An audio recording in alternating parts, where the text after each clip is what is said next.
여러분들이 전 세계에서 가장 존귀하고 아름다운 분이신 줄로 믿습니다. 네. 요즘 최근 넷플릭스라는 인터넷 방송에서 8부작으로 제작되어서 엄청난 사회적인 이슈를 몰고 가는 프로가 있습니다. 바로 나는 신이다 라는 다큐멘터리입니다. 보신 분들도 계실 테고 이미 유튜브나 다른 신문이나 방송, 언론을 통해서 많이 회자되고 있습니다. MBC 방송국에서 제작을 했고 공영방송이다 보니 워낙 그 이단 종파들의 공격이 있기 때문에 공영방송에서 방송을 못하고 넷플릭스에서 투자를 하고 공개를 했습니다. JMS 정명석과 오대양의 박순자, 아가동산 김기순, 만민중앙교회 이재록과 같은 사이비 이단 종파의 실체를 공개하면서 사건들을 파헤치고 피해자들의 증언을 담아 구성한 다큐멘터리입니다. 먼저 JMS 정명석 잘 아시죠? 이미 많이 들어서 아실 텐니다. 통일교에서 교리 교육을 받았고 1980년도에 서울의 신촌 일대에 대학가들이 집중해 있는 그곳에서 포교 활동을 시작했는데 젊은 대학생들을 상대로 당시 문화만 해도 매우 보수적이고 절제된 문화 속에 있었습니다. 그들에게 매우 진보적인 대중문화를 이용해 가지고 그 젊은 청년들을 이제 미혹하고 교세를 확장시켜 나갔습니다. 그러다가 잘 알다시피 이 사람이 젊은 여성 신도를 선택해서 성범죄를 저지릅니다. 기준이 있답니다. 예뻐야 하고 키는 일단 170 이상 돼야 됩니다. 170 안 되시는 분 감사하시기 바랍니다. 정명석은 170 이상 안 되면 거들떠 보지도 않는답니다. 네. 그런 여성 신도를 택해 가지고 자기가 하나님이고 예수고 신이기 때문에 자기의 선택을 받은 것에 대해서 감사해야 된다, 그렇게 주장을 하며 여성 신도들을 강제로 성범죄를 저질렀습니다. 그러다가 1999년도 여신도 성범죄 혐의로 10년 동안 이렇게 해외로 도피 생활을 합니다. 도피를 하다가 2008년도에 검거가 되어 10년을 복역하고 출소 후에 또다시 작년 2022년도에 동일한 범죄로 지금 현재 구속되어 재판 중에 있습니다.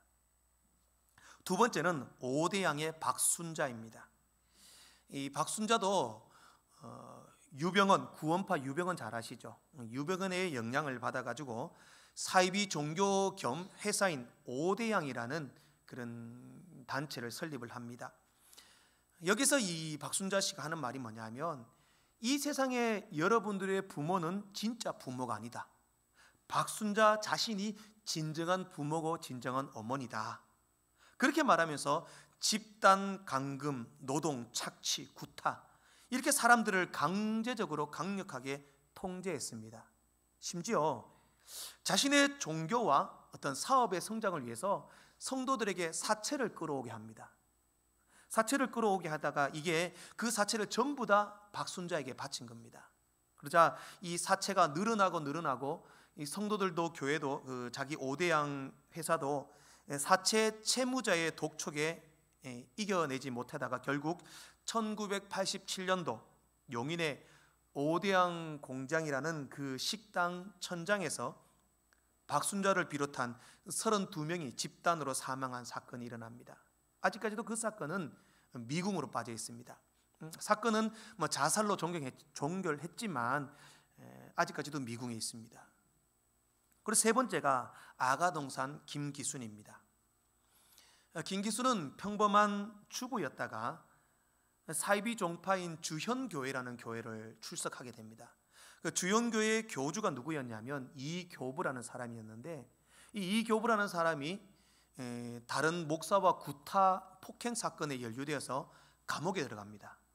그러자 이 김기순이 뭐라고 말하냐면 교주 이 교부의 신이 영이 자기에게 임재했다. 그래서 자기가 신이라는 거죠. 교주라는 거죠. 그래서 자기에게 임한 신이 아가야신, 아가신이다. 어떤 말을 하든 어떤 죄를 짓든 자기는 죄가 안 된다. 그렇게 말을 하면서 사람들을 아가동산이라는 동산을 설립하고 모아서 자기의 어떤 교세를 펼쳐나가며 이단 주장을 하고 교세를 만들어 갑니다. 그는 오직 사람들을 모아놓고 노동을 시켰습니다. 일을 시켰습니다.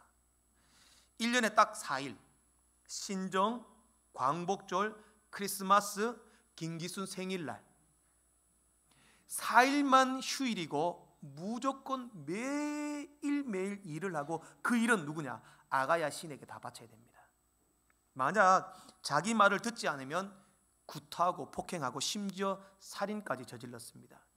그 일이 7살짜리 아이가 자기 말을 듣지 않는다고 구타하고 폭력을 가하다가 아이가 죽게 됩니다. 그것을 통해 여러 가지 3건의 살인사건으로 연루가 되어서 재판에 넘겨졌지만, 살인 혐의는 그 살인당했던 사람의 피해자들이 전부 다 그것을 부인하는 바람에 살인 혐의는 인정되지 않고 여러 가지 폭행, 감금 이런 혐의만 인정이 되어가지고 보석금을 내고 가석방되어서 지금은 신나라 레코드 회사라는 회사의 대표로 호의호식하고 있습니다. 잘 살고 있다는 거죠. 그리고 4번째는 우리가 잘 아는 만민중앙교회 이재록 목사입니다.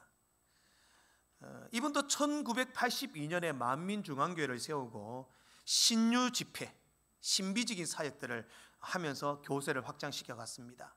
이게 실제 어떤 역사인지는 몰라도 병이 나은 사람도 있고 사기로 보여주기 위하여 꾸미고 계획된 것도 있었다고 합니다. 근데 이 사람의 어떤 일을 저질러 했냐면, 천국에 가면요, 천국에는 단계가 5단계가 있답니다. 1단계, 2단계, 3단계, 4단계, 5단계. 1단계는 말 그대로 초가집, 별품 없는 집. 단계로 올라가면서 좋은 집이겠죠, 그죠? 그리고 제일 윗단계는 뭐냐? 하늘 궁전에서 하나님과 정말 평안하게 산다, 이런 거죠. 자, 그 단계는 어떻게 올라가면 되느냐? 1년 헌금한 금액을 가지고 단계를 매기는 거죠. 그러면 1년에 한 번씩 자기들에게 쪽지를 나눠주는데, 그 쪽지에는 네가 지금 몇 단계다 나오는 거예요. 5단계에 나오면 그때부터 자기는 맨 마지막 단계면 어떻게 합니까? 죽으라고 일하고 돈 벌어가 헌금을 내가 단계를 올리는 거죠. 부자는, 제일 위에 있는 부자들은 계속해서 그 헌금량을 유지를 하는 거죠. 그 헌금을 다 누가 받습니까? 이재록 목사가 다 가져갑니다. 그렇게 해서 교세를 확장시켜 나갔다라는 거죠. 그러다가 결국에는 성도들의 무분별한 헌금 강요와 여성 신도 강간 혐의로 16년형을 선고받고 지금도 복역 중에 있습니다. 이뿐만 아닙니다.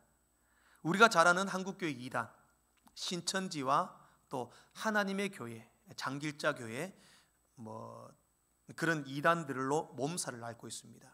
여기서 요즘에는요, 얼마나 2단들이 오냐면 해외에서 수입해 와합니다.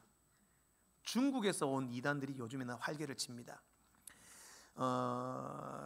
지난 3월 17일 국민일보 미션란에는 해외발 2단에 대한 기사가 실렸습니다. 중국의 종교 규제를 피해 한국으로 온 동방번개라 불리는 전능신교, 요즘에 전능신교가 큰 무리를 일으킵니다. 또 기수련이나 인격 수양과 같은 포교를 하는 파룬궁과 같은 그런 단체들이 제2의 신천지가 될 수도 있다라는 그런 내용의 기사가 실렸습니다. 자, 여러분들, 이런 이단들에 대한 이야기를 들으면 나와는 상관없다, 나와는 아무 관계가 없다라고 생각하실 수도 있습니다. 그러나 이단은요, 오늘 우리가 성경을 보는 2000년 전 예수님이 계신 그 당시에도 있었고, 지금 이후로도 계속해서 이단의 공격은 끊이지 않고 존재해오고 있습니다. 오늘 본문에서도 사도 바울이 이단을 경계해라라는 내용의 말씀을 합니다. 3차 전도 여행을 마치고 밀레도로 돌아온 사도 바울은 이제 에베소에 있는 장로들을 모두 다 청합니다. 불러옵니다. 내가 에베소에서 목회를 할 때 도움을 주었던 장로들을 불러와서 그 장로들에게 여러분 장로님들, 내가 이제는 곧 예루살렘으로 가게 됩니다. 예루살렘으로 가는데 조금 걱정되는 게 있습니다. 바로 에베소 교회가 걱정됩니다. 에베소 교회는 지역 자체가, 에베소라는 지역이 우상도 많고 신전도 많고 사람들은 성적으로 타락하고 문란하고 율법적으로 영지주의나 다른 율법주의들이 들어와서 많은 에베소 교회 사람들을 힘들게 할 겁니다. 그러니 정신 차리십시오. 그런 이단의 유혹으로부터 이기기 위해서는 밤낮 쉬지 않고 눈물로 기도하고 말씀을 붙들고 내가 여러분들에게 가르쳐 줬던 것을 기억해야 됩니다. 그렇게 모세가 그 바울이 장로들에게 당부를 하고 있다라는 겁니다. 오늘 바울이 에베소 장로들에게 당부한 내용의 말씀이 오늘 이 시대를 살아가는 우리에게 주신 하나님의 말씀인 줄로 믿습니다. 오늘 이 시대는 과거나 지금이나 이단의 공격은 끊임없이 일어나고 있습니다. 사나운 이리와 같은 이단의 미혹들을 우리도 주의해야 합니다. 그냥 마음 놓고 있어서는 안 된다라는 것입니다. 정신 차리고 깨어서 그 이단의 공격들로부터 이겨내야 한다는 사실입니다. 저는 오늘 사도 바울이 에베소 장로들에게 선포한 그 이단에 대한 경계의 말씀을 가지고 오늘 우리에게 주신 말씀으로 받고 이 시대의 이단들에 대해서 바로 이해하고 그 이단들을 이기고 승리하는 삶을 살아가시는 여러분들 되시기를 소망합니다. 첫 번째로, 이단은 지금도 우리를 미혹하고 있습니다. 29절 말씀을 보겠습니다. 본문 29절 말씀을 보면 사나운 이리가 들어와서 양떼를 아끼지 아니한다, 이렇게 말씀합니다. 또 30절 말씀을 보면 자기를 따르게 하려고 어그러진 말을 하는 사람들이 일어난다, 그렇게 말씀합니다. 사나운 이리가 언제 저 양을 잡아먹을까 호시탐탐 노리고 있고 언제 덮칠까 노리고 있듯이 오늘 이단의 세력들은 어그러진 말로 자기를 따르게 하기 위하여 헛된 말로 우리를 미혹하고 유혹한다라는 겁니다. 세상에서 가장 많은 이단이 활동하는 나라가 우리나라랍니다. 우리나라가 큽니까? 크지도 않고 많지도 않은 인구 중에서 우리나라에서 자기가 하나님이라고 하는 사람이 20명 있답니다. 또 자기가 예수라고 하는 사람이 50명 있답니다. 여긴 없으시죠? 한국 사람들이 그렇게 이단에 잘 빠지고 이단의 그 미혹에 넘어가는 이유가 몇 가지 있는데, 첫 번째 이유는요, 교회의 외적인 이유입니다. 정치, 경제, 문화, 안보, 여러 가지 교회 바깥의 어떤 사회 문화적으로 혼탁하며 불안하니까 사람들이 이단의 미혹에 넘어집니다. 뭔가 의지해야 되고, 이러다가 나라가 망하는 거 아닌가, 이러다가 전쟁이 일어나는 거 아닌가, 이러다가 정말 내가 사업도 망하고 돈도 못 벌고 힘들게 사는 게 아닌가, 그런 불안한 마음 속에 있다가 이단이 미혹을 하니까 저게 진리인갑다, 거기에 빠져드는 겁니다. 두 번째는요, 교회 내적인 요인입니다.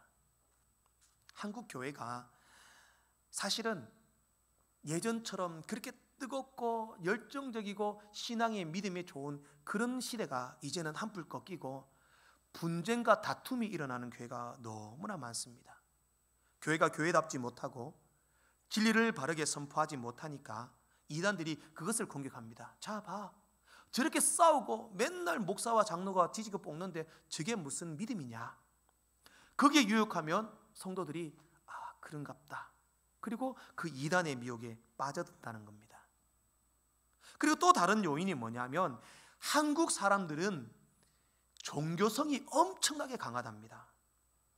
그 종교성이 어떤 게 있냐면 한번 따라합시다. 도피심성, 혼합심성, 기복심성, 신비심성, 의존심성, 이 5가지가 한국교회 성도들에게 다 있답니다. 제일 먼저 도피심성, 뭔가 어려운 일이 생기면 도망가고 싶은 거죠. 피하고 싶은 거죠. 그래서 연말 되면 목사님, 저 내년에 이거 안 합니다. 저거 봉사 안 합니다. 왜? 힘드니까 도피하고 도망가고 싶은 거예요. 무조건 안 하려고 합니다. 어쩔 수 없습니다. 두 번째, 혼합심성.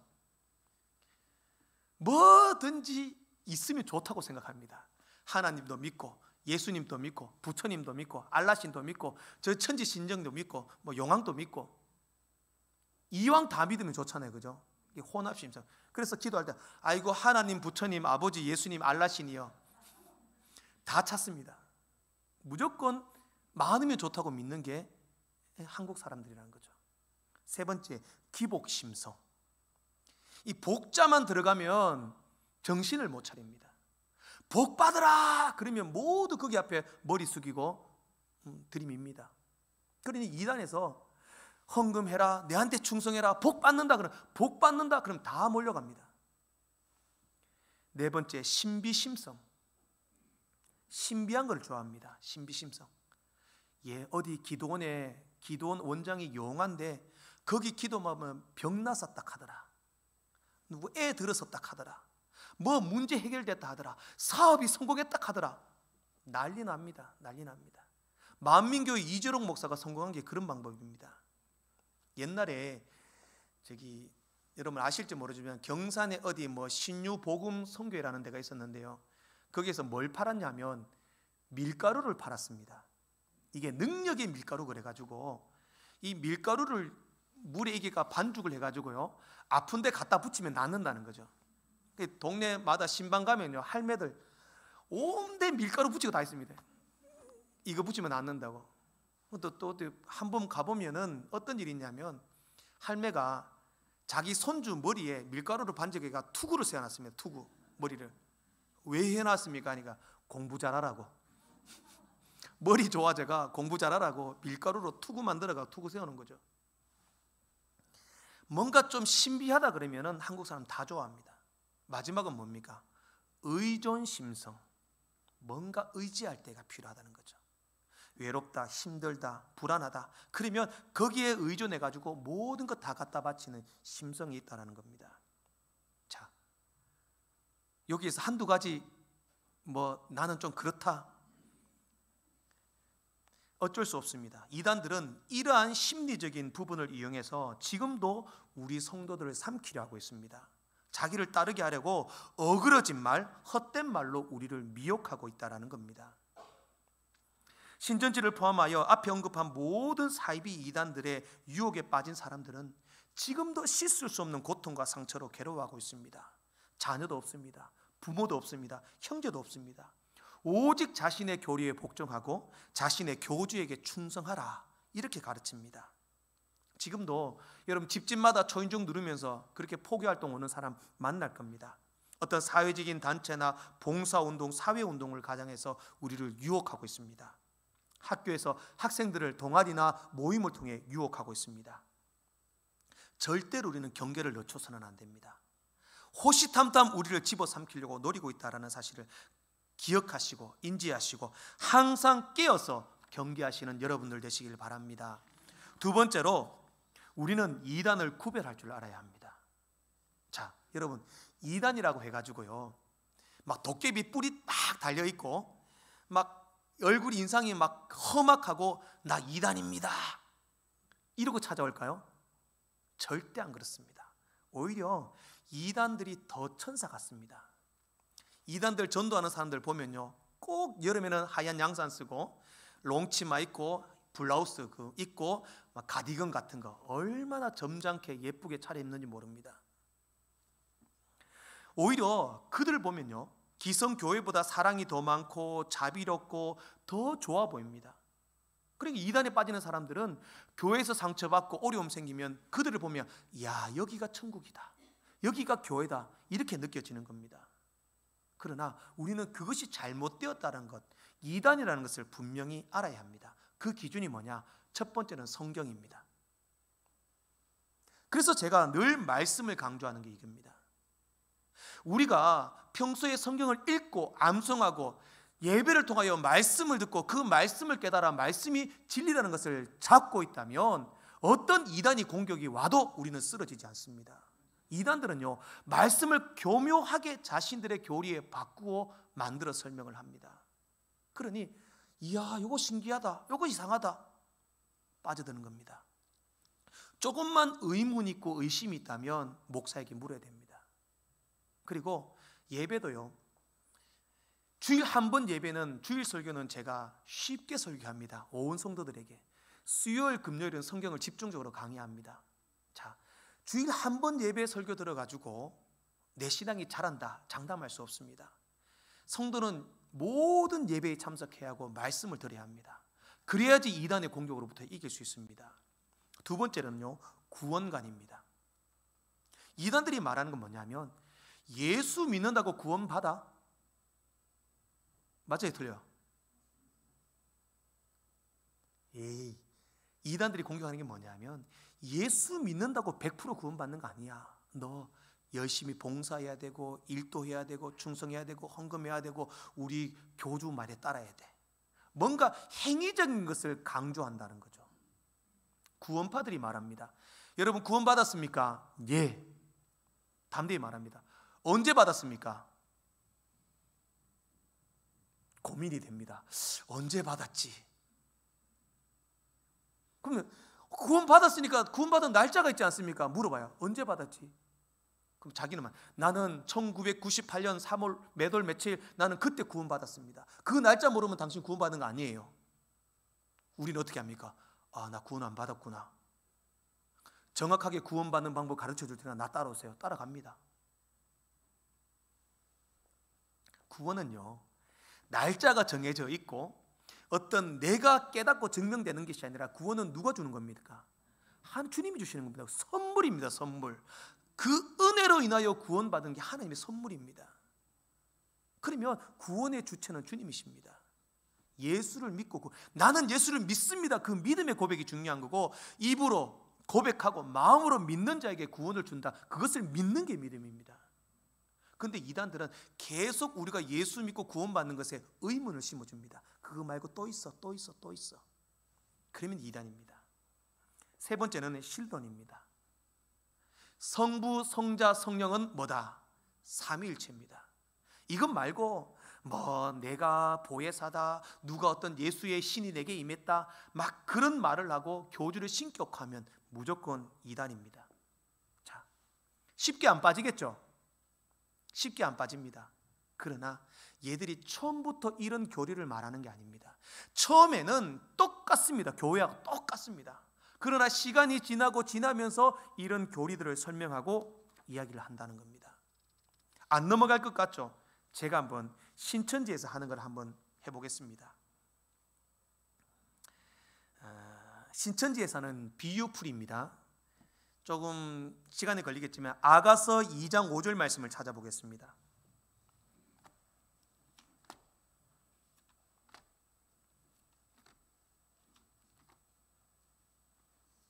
아가서 2장 15절 말씀입니다.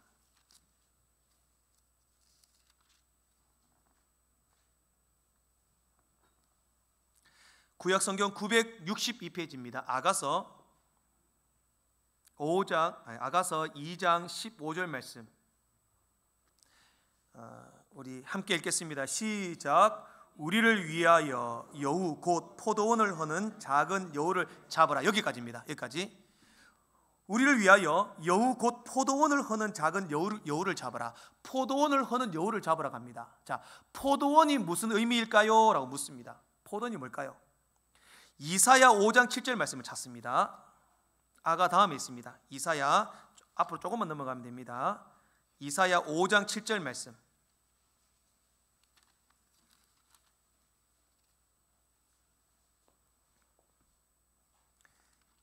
이사야 5장 7절 말씀 함께 읽겠습니다. 이사야 5장 7절 말씀 시작. 무릇 만군의 여호와의 포도원은 이스라엘 족속이요. 여기까지요. 포도는 뭐라고요? 이스라엘 족속. 이스라엘 족속은요, 하나님을 믿는 사람이고 이 시대에는 하나님의 교회입니다. 자, 이렇게 맞죠? 그 다음 찾겠습니다. 그러면 여우는 뭡니까? 포도원을 허는 여우라 그랬습니다. 여우는 뭡니까? 여우는요, 에스겔 13장 4절을 찾습니다. 에스겔 또 뒤로 갑니다. 에스겔 13장 4절.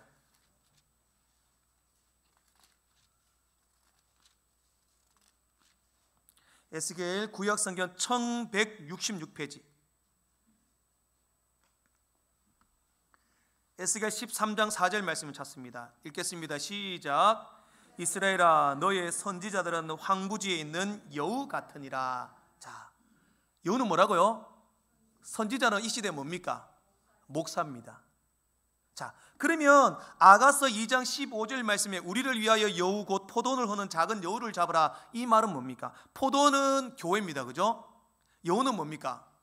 목사죠. 그죠? 그러면 교회를 어지럽히는 목사를 때려잡아라. 믿습니까? 네, 여기서 아멘 하면 큰일 납니다. 신천지가 비유풀이를 이렇게 합니다. 자, 성경은요, 문맥으로 봐야 됩니다. 문맥으로. 앞에 띠쁘고 뒤에 띠쁘고 한 절 잡아가지고 이걸 다른 성경에서 갖고 와서 이건 이것 뜻이다, 이것 뜻이다, 이래서 그 뜻을 해석한다는 거죠. 그릇 파는 집에 있었습니다. 그릇 파는 집에 있었는데 제가 그릇을 사러 갔습니다. 그릇을 사러 갔는데 그릇을 보니까 큰 그릇이 하나 있고 작은 그릇이 있습니다. 큰 그릇이 물었습니다. 주인, 큰 그릇 이거 얼마입니까? 하니까 4만 원이래요. 아이고, 너무 비싸네. 그 옆에 작은 그릇은 얼마입니까? 2만 원이랍니다. 아, 그러면 2만 원짜리 이거 살게요. 자, 2만 원 주고 2만 원짜리 그릇을 사왔습니다. 그죠? 집에 갔는데 이 그릇이 너무 작아요. 아, 안 되겠다. 큰 그릇을 바꿔야 되겠는 거예요. 큰 그릇을 바꿔야 되겠어. 다시 2만 원짜리 산 걸 가지고 그 사람에게 갔습니다. 아줌마, 아까 제가 이거 살 때 2만 원 줬죠? 줬습니까? 안 줬습니까? 2만 원 줬고, 이 그릇 얼마짜리입니까? 작은 거 2만 원짜리죠? 네, 2만 원짜리죠? 그럼 2만 원짜리 이거 드릴게요. 그럼 내가 4만 원짜리 가져가면 되죠? 맞습니까? 틀립니까? 예? 맞는 거 안 같습니까? 근데 맞는 거 같잖아요. 신천지가 또 다른 이단들이 성경을 보는 걸 이런 식으로 본다는 거예요. 깊이 보고 원문을 보고 문맥을 봐야 되는데 하나 띄가지고 이렇게 보니까 아, 이게 맞는갑다, 이런 식으로 이해한다는 거죠. 여러분, 이단 나는 안 넘어간다 자신할 게 아닙니다. 나는 오랜 시간 교회 다녔고 장로고 권사고 집사고 모태신앙이고 나는 성경도 많이 안다. 그렇지만 우리는 이단을 분별할 줄 알아야 됩니다. 중요한 것은 매일같이 우리를 미혹하고 유혹하는 무리들 속에서 그것을 이겨낼 줄 알아야 됩니다. 구원관, 또 신론, 성경관 이런 것에 대해서 바른 정립이 필요하다는 겁니다. 그러니 결국에는 우리 교회 열심히 다니고 예배 잘 드리고 목사 설교 잘 들으면 절대 이단 빠질 일 없습니다. 그런 부분에서 제가 늘 강조를 하기 때문입니다. 그래서 이단 빠지는 사람들도 교회 열심히 안 하면서 자꾸 나가서 딴 데 활동하고 뭐 하려고 하면은 자꾸 이단들의 공격 대상이 되는 겁니다. 우리는 분명한 이단의 문제가 무엇인지 깨닫고 그것을 이길 수 있어야 합니다. 마지막으로 우리는 건강한 교회, 건강한 성도가 되어 이단을 이겨야 합니다. 자, 이단의 공격을 이기고 넘어갈 수 있는 이유는 그들을 경계하고 조심하는 것도 중요합니다. 그러나 내 신앙이 먼저 건강해져야 합니다. 우리 교회가 건강한 교회가 되면은 우리는 이단을 이길 수 있습니다. 한번 병이 찾아오면요, 나아도 우리 코로나 후유증 있죠? 코로나 후유증 있습니다. 그 병을 아무리 치유하고 나았다 해도 후유증이 있습니다. 중요한 건 뭐냐? 안 걸리게 잘 예방하면 이겨낼 수 있습니다. 하나님, 목사님 이단 갔다가 아닌 줄 알고 나오면 되잖아요. 나오기 쉽지 않습니다. 그러면 우리가 미연에 방지하고 내가 건강한 신앙으로 무장하는 길밖에 없다라는 겁니다. 어떻게 하느냐? 32절 말씀을 같이 한번 읽어보겠습니다. 본문 32절 말씀, 사도행전 20장 32절 말씀입니다. 아이고, 다 덮어버렸구나. 우리 화면 좀 띄워주시고요. 화면 보고 하겠습니다. 시작. 지금 내가 여러분을 주와 및 그 은혜의 말씀에 부탁하느니 그 말씀이 여러분을 능히 든든히 세우사 거룩하게 하심을 입은 모든 자 가운데 기업이 있게 하시리라. 아멘. 한마디로 그 사도 바울이 그 이단의 미혹을 이길 수 있는 방법을 말한 게 뭐냐면 말씀의 반석 위에 든든히 뿌리를 내려라, 그렇게 말씀하고 있습니다. 말씀이 기초가 되고 말씀이 우리의 중심이 된다면 어떤 유혹과 이단의 공격이 와도 넘어지지 않습니다. 그래서 원래 매주 성경 암송하고 성경 읽어라 하는 것도 우리가 그 이단의 공격에 이길 수 있는 비결이 말씀 속에 있기 때문입니다. 옛날 어머니가 이 집안에서 콩나물 키운 거 그 시루에 물 붓고 기억나시죠? 콩나물 시루에 콩나물 해놓고 물을 붓는데 물이 어떻게 됩니까? 줄줄 빠집니다. 저는 어린 마음에 아니 그 밑에를 막아야지 물이 안 빠지고 물을 주고 하지, 그걸 물 줄줄 세 개 물 주면 무슨 소용이 있습니까? 어머니가 하는 말이 그래도 다 큰다. 실제로 크더라고요. 그냥 물이 다 흘러 빠져도 그게 크더라고요. 그게 뭐냐면 말씀을 듣고 예배를 통하여 우리가 은혜를 경험할 때에 목사가 하는 말 다 기억할 수 없습니다. 그죠? 다 기억하면 제가 피곤합니다. 그게 아니라 줄줄 흘러 빠져도 들으셔야 됩니다. 졸더라도 들으셔야 됩니다. 아무리 힘들더라도 예배 시간 찾아 나와 말씀을 들어야 합니다. 그래야지 콩나물 시루에 물이 빠져도 콩나물 자랍니다. 그럴 때 우리의 믿음도 자라고 무장되고 건강한 신앙이 됩니다. 그래야 이단과 여러 가지 세상의 미혹에서 우리가 이길 수 있다라는 겁니다. 지금 오늘날 미국 켄터키주 월모어라는 작은 도시에 에즈베리 대학교라는 작은 학교가 있습니다. 그 학교에서 지난 2월 28일 날 평소와 다름이 없이 그저 체프 시간에 예배를 드렸습니다. 일상적인 예배였습니다. 이제 미국에 있는 기독교 학교가 많으니까 기독교 학교들은 학교 수업을 하다가 중간 시간에 1시간 동안 예배를 드립니다. 체프를 합니다. 근데 그 체프 시간에 똑같이 평상시와 똑같이 예배를 드렸는데 예배를 통해 은혜를 받은 몇몇 학생들이 얘들아 우리 다음 시간 수업이 있지만 조금 남아서 우리 조금 더 기도하자. 그래서 남아서 기도를 했답니다.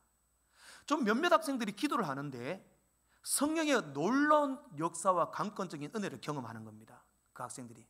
그래서 학생들이 학교에서 수업하고 있는 자기 친구들에게 문자를 보냅니다. 얘들아 우리 체프실로 와서 같이 기도하자. 하나님의 성령이 강권적으로 임하시고 우리 큰 은혜를 받고 있어. 지금 같이 기도하자. 막 문자를 보냈습니다. 그러자 학교에서 수업하는 학생들이 막 몰려왔습니다. 그리고 같이 기도하기 시작했는데 성령의 놀라운 역사가 일어나는 겁니다. 체프실을 꽉 메웁니다. 사진 한번 보여주시겠습니까? 지금 이게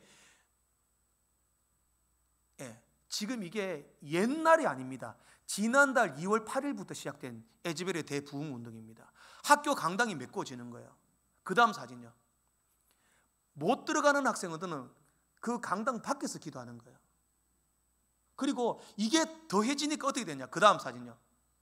줄을 섭니다. 왜 줄 섭니까? 저 안에 들어가려고. 안에서 기도하는 학생들이 나와야지 얘들이 들어갈 수 있는 거예요. 그래서 7시간, 8시간 막 하루 종일 기다리는 학생도 있어요. 이 기도 부흥 운동이 끊이지 않고 일어나는 거예요. 며칠 동안 1차가 있고 2차가 일어나고 이 부흥이 미국의 전 학교에 지금 확산되고 있습니다. 그래가지고 유명한 목사님 설교자들 또 유명한 찬양 인도자들이 에즈베리 대학교에 요청을 합니다. 야, 내가 가서 거기 가서 설교해 줄게. 찬양 인도팀이 우리가 거기 가서 찬양 인도해 줄게요. 이렇게 말했습니다. 그래서 에즈베리 학생들이 하는 말이 뭐냐? 필요 없습니다.